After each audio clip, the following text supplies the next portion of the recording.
Good morning, everybody. Happy Walks of Wisdom Wednesday. If you are not already part of the group, go ahead and join us at walksofwisdom.com. That'll give you access to all the previous episodes of Walks of Wisdom. That'll give you access to a bunch of cool stuff that's exclusive to our members over there. It's free to sign up. Go ahead and head on over to walksofwisdom.com, join us, and get in on this action in the live mode so you can get on these episodes as I record them. You get to talk with me through them. I love to share these opportunities to reach out and connect with you. So today we are going to talk about something that is a little bit deep, and that's kind of how these seem to go anymore. But this is a very big change for a lot of people.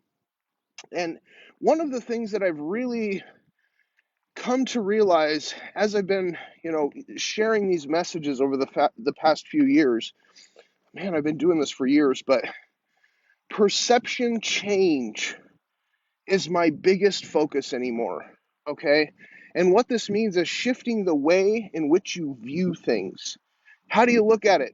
All right? Your viewpoint is what determines how you feel about something, okay? The way that you feel determines what you choose to do about it. And what you choose to do about it determines the actions that you take in your life, and those actions are what give you the results of what you see in your world, okay? So for me, the most exciting thing in the world is to help shift the perception of how someone looks at something to allow them to take a different action. None of this gives them special powers. I don't actually change your life in any way. I allow you to do it for yourself by looking at things in a different way. So today's message we're going to get into um, the old adage of practice makes perfect is awful. Okay.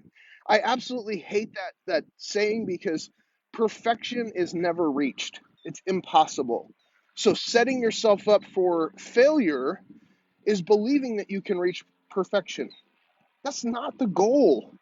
We're not trying to be perfect. All right? We are trying to be good enough. and and we're not shooting for mediocrity here, but at the same time, we have to be realistic about how the world works. And so when we start life, we're a little baby or whatever, and you learn the very first whatever, you're trying to walk, okay? When you're a little tiny baby, you've never walked before, you don't really understand instructions.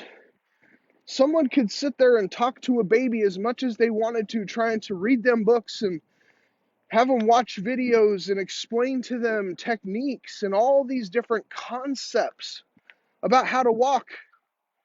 A baby doesn't care. All they want to do is get up and try it. It's a natural instinct. It's built inside of us to push ourselves to that piece of experience. Now, walking is a very natural piece of this, so it's something that we don't really have to convince kids to try. They're going to do it on their own because they want to move. They want to get out. They want to get around. They want to, mimic what they're seeing in the motion of other people around them. Okay. And so this is where we're going to start out, guys, is changing the perception of the adage practice makes perfect. What we're going to focus on is practice makes progress. Now, if you haven't done this before while you're listening to these, please write down this one word for me: progress. All right? Perfection is not your friend. Progress is the ultimate way to move through life. All right? So when we start talking about progress, this changes the way, and when we start talking about practice, okay, we're going to look at it differently, because the very first time you go into an experience, okay, it's probably going to be scary, mostly because we have no previous experience to base our expectation on what the outcome will be of that experience. All right?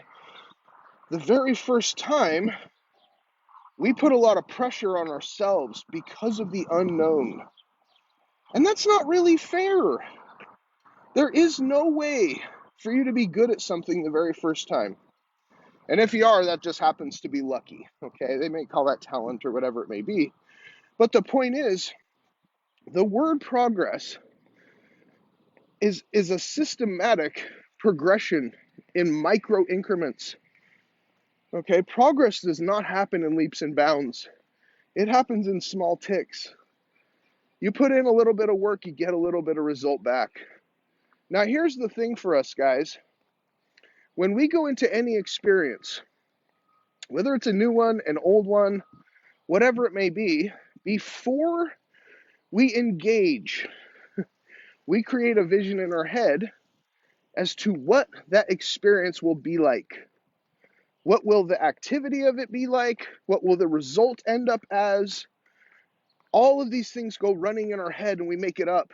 We assume it. We don't actually know what's going to happen.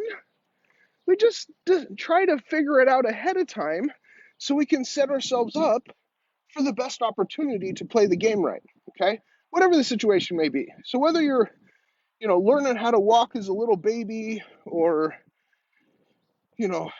getting your first job, or your first kiss with a girl, or whatever, anytime you have an experience, it doesn't really matter what it is, this is the same process. So we set ourselves up with an expectation of what we think that outcome is going to end up as, okay? Now, in my world, and your world, and everybody else's world, I guess, it works the same. Every time we go into an experience, there's two options for outcome. One is the outcome meets your expectation. This is what we call wins, okay? We say that we did well if what happened met the expectation that we set prior to doing the thing. All right, so if we go to T-ball, for example, and you're a little 4-year-old, 5-year-old kid, whatever, and you step up to the plate, you probably have seen somebody else do that before. So concepts are the information that we get from outside sources that help us kind of develop an expectation, all right? So a little kid probably watched somebody swing a bat and hit a ball a couple of times off that tee, and then, I could do that. And so they got all excited and they said, I'm gonna go be the bat swinger. I'm gonna play baseball, t-ball, whatever it is, and I'm gonna hit that thing. But they've never done it before, so their expectation is developed from concept. It is from the outside information that they have taken in, where they've watched somebody or they read a book or whatever it may be. Before there's an experience, that expectation is 100% made up. All right, so the first time you step up to the plate and you go to swing that bat, you have it in your head as how that should go down. But if you have never done it before, you have no experience. And your experience is what will really help you develop a more accurate expectation of outcomes. All right, this is where progress comes in. So the first time you step up to the plate and you're that little kid and you go to swing the bat, if you have never done it before, you have no idea what it actually takes to connect with that ball correctly, to get that ball to come off of the tee. And in your head, you hit a home run the very first time, because that's how we work. As little kids, we have big dreams and visions. I'm going to step up to the plate and I'm going to crush this thing out of the park and probably hit the car in the parking lot 3 rows back, because I got power at 5, right? I'm 5 years old. I can do some things. So you step up to the plate and grab the bat and you're really intense and you swing that thing and you don't even hit the ball. You miss. Maybe it's too high, you go over the ball. Maybe it's too low and you hit the tee. Like I was when I was in T-ball the very first time I did this, I let go of the bat. Now, guys, if you play baseball and you're ever swinging that bat and you let go, I just want to let you know you get out. Okay, so I was out the very first time I tried T-ball, and that did not meet my expectation. Man, I thought I was going to crush it. I thought I was going to go out there and hit a home run. It'll be so easy. The ball's just sitting there. It's not even going anywhere. But I missed, and I let go of the bat, and I got out. Okay? So that was the very first time. And here's how it goes down, guys.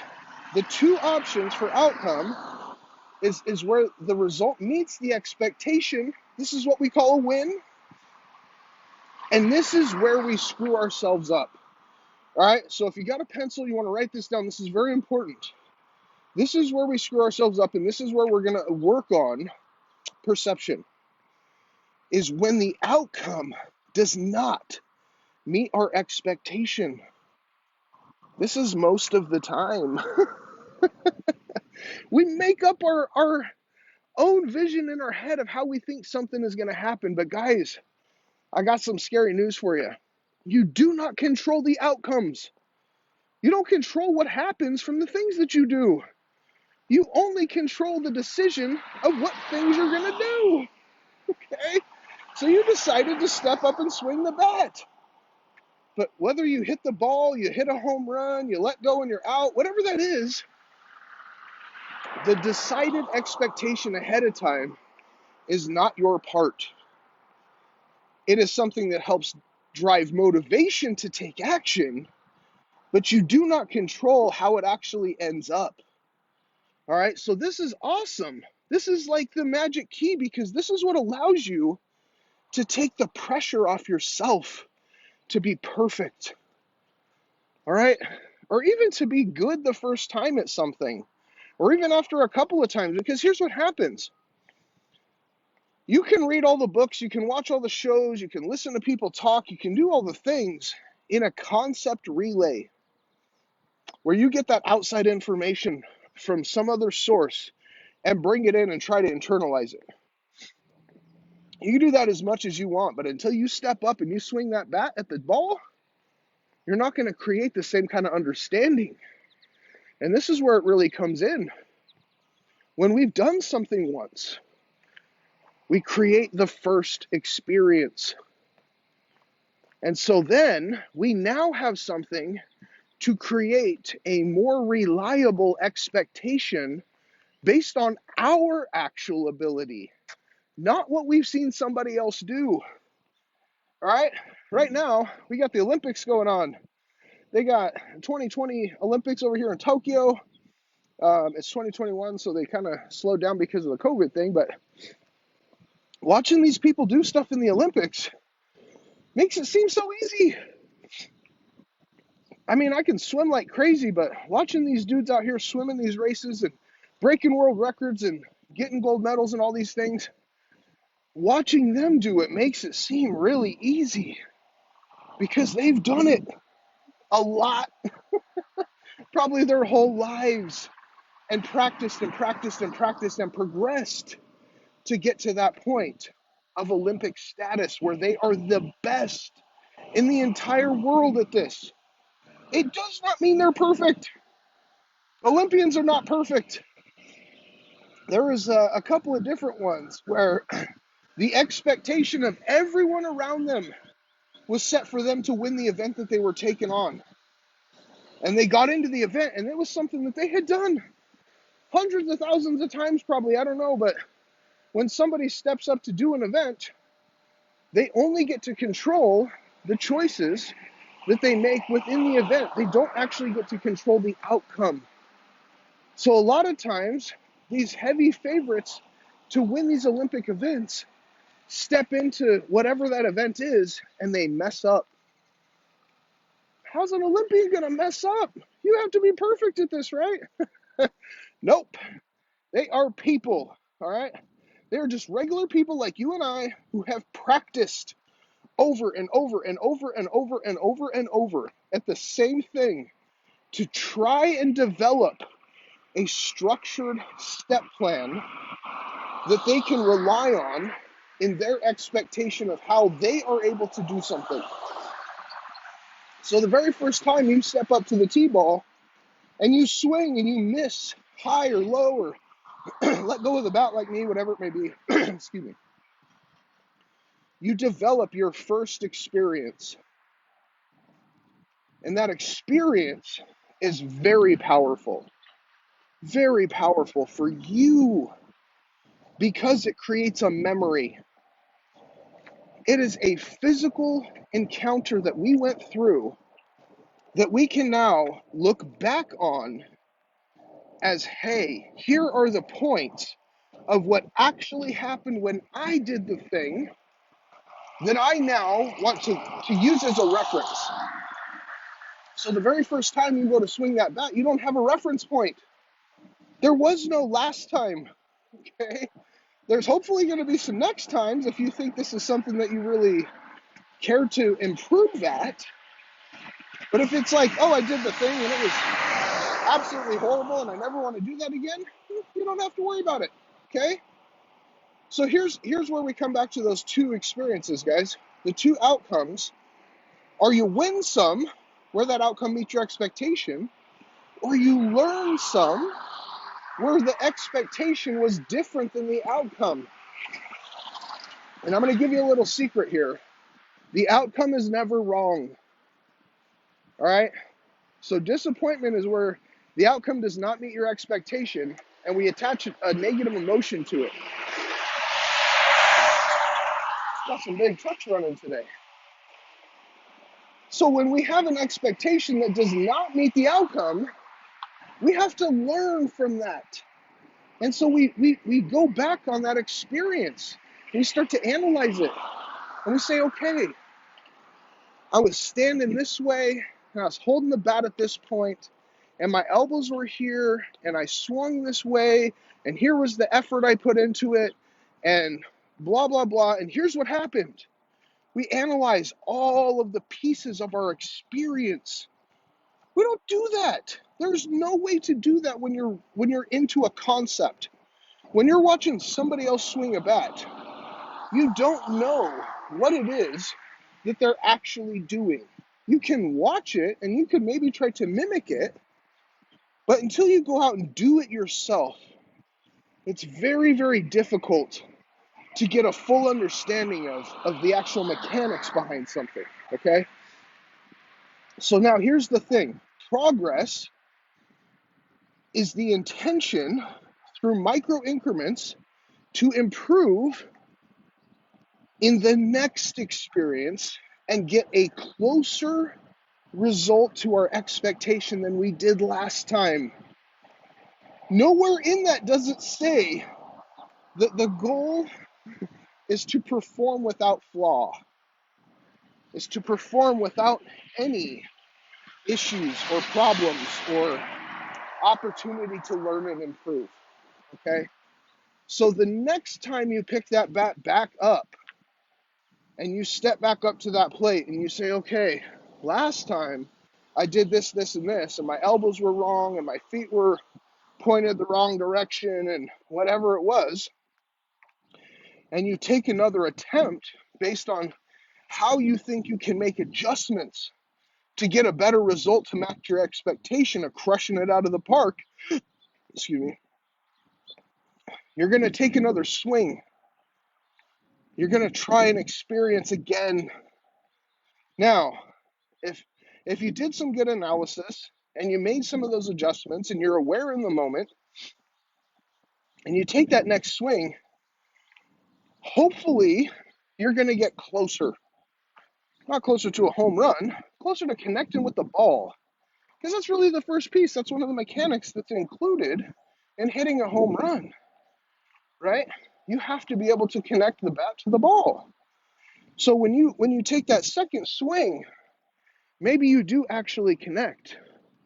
Maybe you are able to put the bat on the ball and get that ball to come off of the tee. But if you just hit the top half of the ball, or the bottom half of the ball, or just a little bit, maybe the front tip of the bat just hits the ball because you were standing too far away from the plate, or whatever it may be, maybe you did connect with the actual ball, but that ball probably didn't fly over the fence. Because there's other factors that go into it. It's not about just connecting the bat with the ball. It's also about the angle that you touch the ball. Where does it touch the ball? How much force is behind that? Are you even strong enough to hit a ball over the fence. Maybe you don't know. You've never done this before, except for that one time where you just missed. But that second time you swing and you connect, and the ball goes, a little bit off and kind of rolls into the pitcher's hands, and they throw it to first base and you're out. Okay. Now, again, we did not hit the ball perfectly, but it was better than the first time. At least we connected, right? And we learn. Guys, this is the magic. We win some or we learn some. So this takes all the pressure off of ever being the best or being perfect or even being that good compared to other people. And this is a huge thing, is only comparing yourself to yourself, because somebody else's experience creates a different understanding for them. And so if you don't have all the exact same experiences as somebody else related to one specific skill set, you can't compare yourself to your results and theirs. Your experience will never match theirs. That's not how it works. Okay? So we are simply setting ourselves up for success by shifting the way in which we look at practice. Practice is the continual repetition with the intention for progress. Now, one of the things that I just said is repetition. Okay? Repetition is the key to mastery. Mastery does not equal perfection. Do not get it twisted and get yourself set up for failure thinking that you're ever going to be perfect and never have that outcome meet your expectation. Because even if you go to the Olympics in T-ball, I doubt they'll have Olympic T-ball, but if you were able to go to the Olympics in T-ball, there are times. It doesn't matter if you've hit that ball 100,000 times or whatever. There are times that you will probably mess up. Your focus won't be right. You got something else going on in your head. Body's not positioned correctly. Whatever. Things happen in the world that change the result of an experience.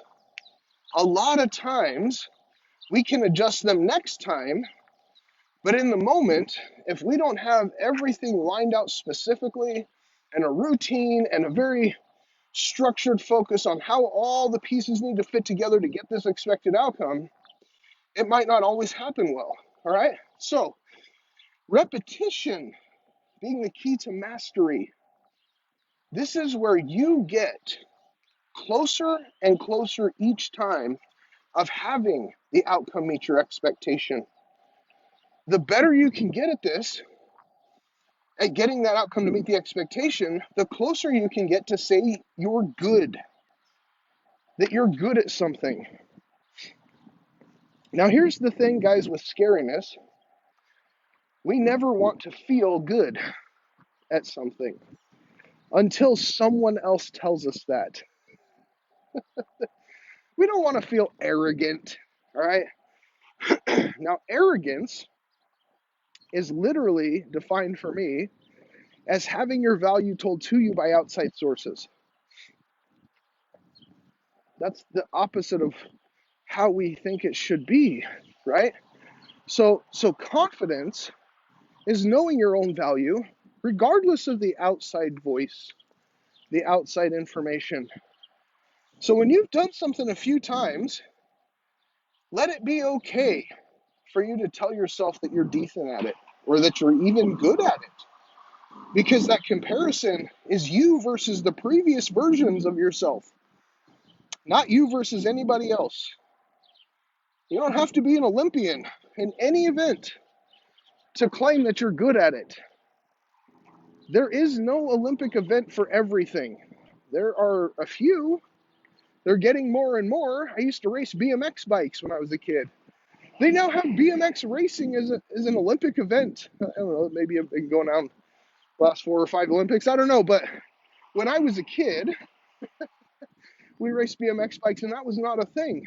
So we compared ourselves, again, that's just how we do it naturally, compared ourselves against the ones that were nationally the best or regionally the best or whatever, because there was actual statistics. They had a plate on the front of their bike that showed a number. Hey, I'm number 1. I am the one who got the most points last year or whatever it was.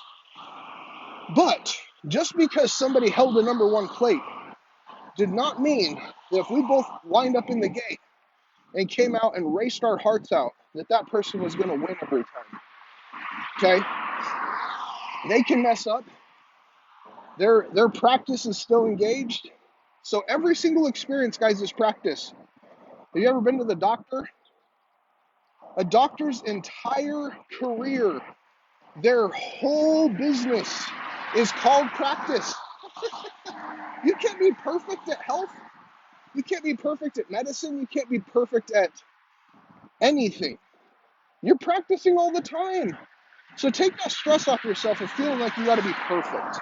All right? We're trying to make progress. We're trying to have a better expectation for next time based on our previous experiences. So repetition is doing something over and over and over until we develop a very consistent experience. Whether this is swinging a bat, going for a walk, doing anything at a job, it doesn't really matter. Okay, it's the same process for everything in your life. That the repetition is what is going to help you develop that experience understanding. And this is where confidence develops. So if you want to feel good about yourself and your ability to do certain things, you gotta do them over and over, and you gotta suck at it in the beginning. It's okay. It's not expected. It's actually almost required for you to be bad. Because if you walked into something, it's like a safety mechanism, all right? If I close my eyes and I walk across this street right here, okay?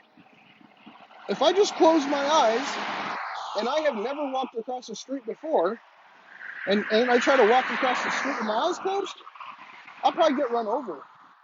Mr. Alex, good to see you, my man. Because my experience won't tell me that cars are coming and I can hear them and I can, feel the wind and all these things, okay? So we have a safety mechanism that forces us to suck in the beginning. We have to learn from awareness and fear about how to develop what steps we need to take to improve. And if we walked into a situation with blind confidence, saying that, hey, even though I've never done this thing before, I'm going to be freaking amazing at it, and we do something that's dangerous, we can actually hurt ourselves. So apprehension is the built-in safety mechanism that allows us to stay alive. All right, now swinging a bat at the T-ball kind of thing is not really dangerous, but, driving a car, it is. So anytime that you go into a first experience, you're going to feel negative emotions. This is that basic safety mechanism. This is our drive to keep ourselves in a good place as we get ready to do the thing. All right? Now, if you have done something over and over, if you've driven a bunch of times in a car and you've gone all the way to your destination and not hit anything and parked and drove home and, you've done that 100,000 times, the next, I guess 100,000. After the first, probably 20 or 30 times you've driven, those nerves, that feeling of emotional distress, of unknown expectation starts to wane. It starts to come down. You don't feel that same intensity. You don't feel that same angst inside of yourself, that worry that you're not going to perform good enough. Okay? And good enough is not compared to anybody else. It's your own standard at that point.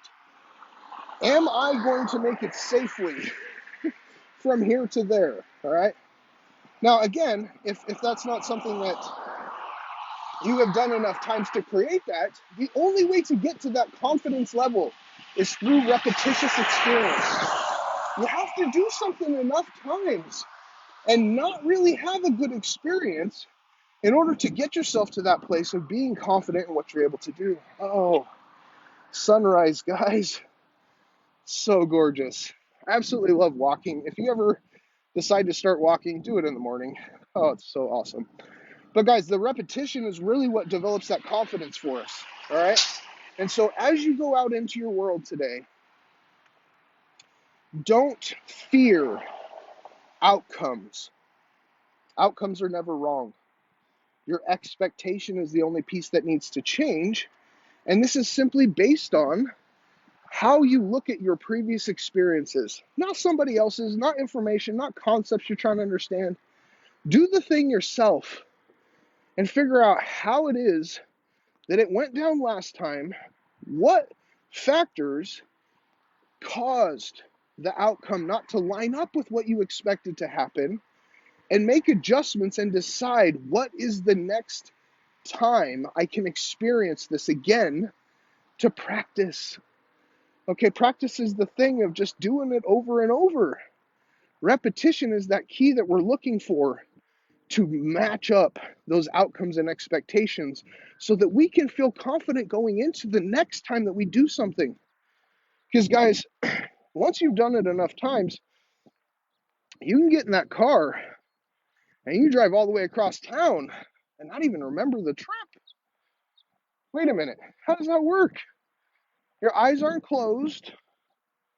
You're still paying attention and pushing the gas and doing the things, but you've moved yourself away from the emotional connection inside of that experience because you have previous experience that made it so that you are confident enough to detach from the emotion and to simply go through the learned actions.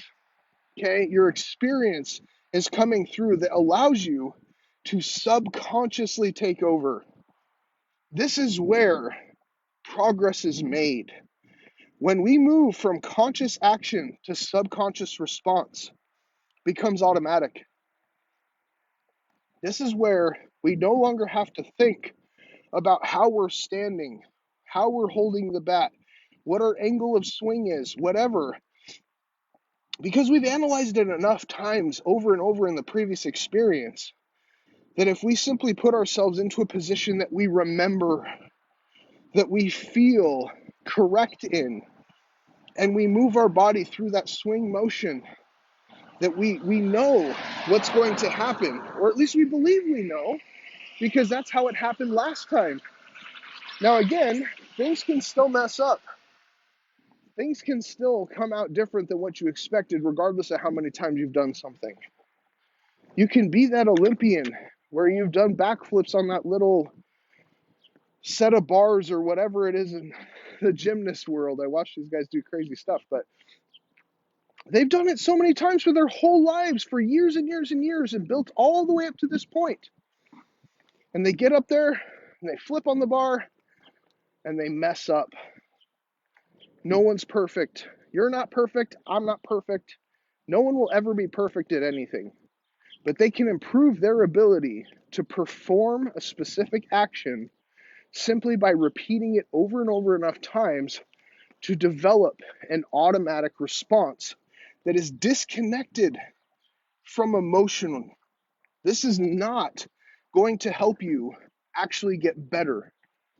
Okay? It can maybe make you a little bit more aware in the moment, or maybe a little bit more excited in the moment, but it won't actually change your ability. All right?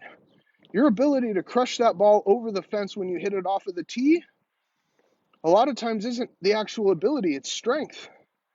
Right? Your function in hitting the ball is one thing, but the power that comes behind it.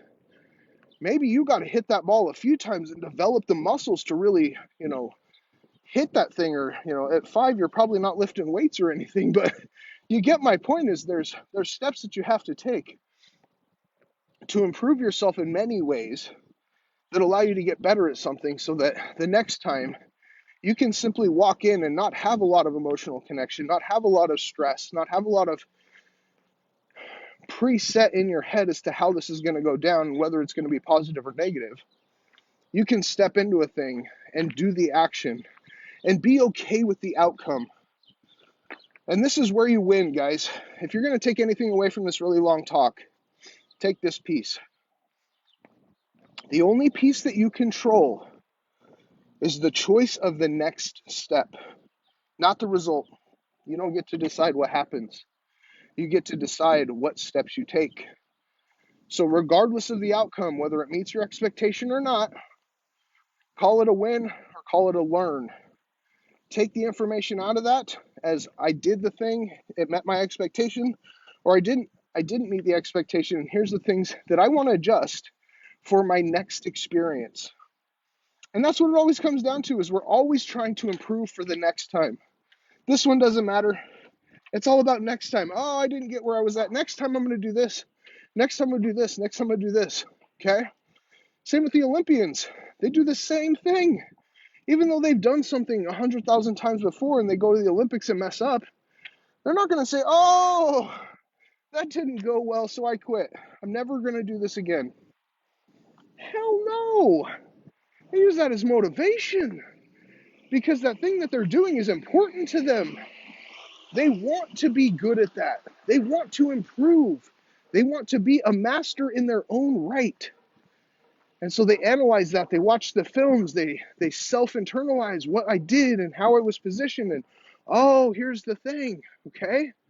And then the next time they go out, they try to avoid those same faults that cause the outcome to not meet their expectation. So put that relief of pressure inside of yourself.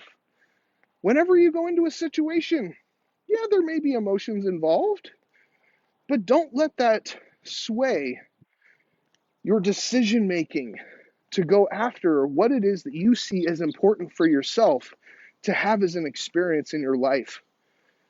Those experiences will only improve when you go through the bad ones first and get the crappy ones out of the way and get better at whatever it is that you want to do in your world. All right. So, guys, thank you for hanging out with me today. If you are already in the group, I appreciate you for being here. If you're not already in the group and you're watching this, jump on over to walksofwisdom.com, create your free account, get in on these as they are live because I need help. Okay, I can talk my face off, but I can't connect to people that I don't know. And my goal in life is to help shift the perception of the people around me. Not to teach you anything. I didn't really teach anybody any information that they didn't know today. But hopefully, I've said some words that allow you to have a little bit different viewpoint as to what it is that you're going to do, how you're able to control your own little world, and inspire you to take actions that you may not have taken without hearing this message. So please share these episodes, share walksofwisdom.com. Tell somebody else about it who needs to hear this information, and make sure that we're able to improve the world around us because we get a benefit from that at the same time as the people that we are improving the lives of those who are around us. All right. So I appreciate you guys. Thank you for hanging out with me. I finished my walk, so I will see you next time.